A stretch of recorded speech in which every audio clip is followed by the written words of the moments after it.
বাংলাদেশ জামায়াতে ইসলামীর secretary general ও সাবেক MP অধ্যাপক মিয়া গোলাম পরোয়ার অন্তর্বর্তী সরকারের তথ্য ও সম্প্রচার উপদেষ্টা মাহফুজ আলমের দেওয়া জামায়াত যুদ্ধাপরাধের সহযোগী ছিল মন্তব্যের তীব্র নিন্দা ও প্রতিবাদ জানিয়ে একটি বিবৃতি দিয়েছেন।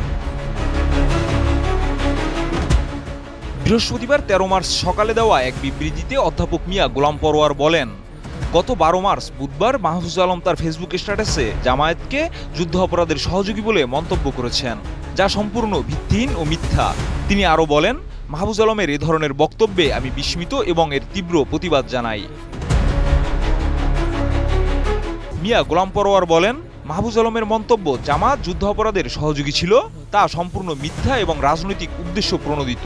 তিনি স্মরণ করিয়ে দেন, ১৯৭১ সালে যুদ্ধাপরাধের তদন্ত কমিশনে জামায়াতের কারো বিরুদ্ধে কোনো প্রমাণ পাওয়া যায়নি এবং শেখ মুজিবুর রহমান নিজেই জামায়াত নেতাদের সাধারণ ক্ষমা দিয়ে তাদের মুক্তি দিয়েছিলেন। তিনি আরও দাবি করেন, জামায়াত নেতাদের বিরুদ্ধে মিথ্যা মামলা দিয়ে তাদের বিচার করা হয়েছে, এমনকি ব্রিটিশ সুপ্রিম কোর্টেও হাসিনা সরকারের করা বিচার গ্রহণযোগ্যতা পায়নি। মিয়া গোলাম পরোয়ার বলেন, মাহফুজ আলম যদি রাজনৈতিক বক্তব্য দিতে চান তবে তাকে রাজনীতির ময়দানে এসে বক্তব্য দেওয়া সমীচীন হবে, কিন্তু তিনি একটি অরাজনৈতিক সরকারের উপদেষ্টা, তাই তার এ ধরনের মন্তব্য করার নৈতিক ও বিধিগত অধিকার নেই। এছাড়া তিনি জামায়াতের ঐতিহ্য ও প্রতিষ্ঠার ইতিহাসও তুলে ধরেন এবং বলেন, জামায়াতে ইসলাম একাধিক ইসলামী রাজনৈতিক দলের সাথে একত্রিত হয়ে দীর্ঘকাল ধরে আন্দোলন করে আসছে।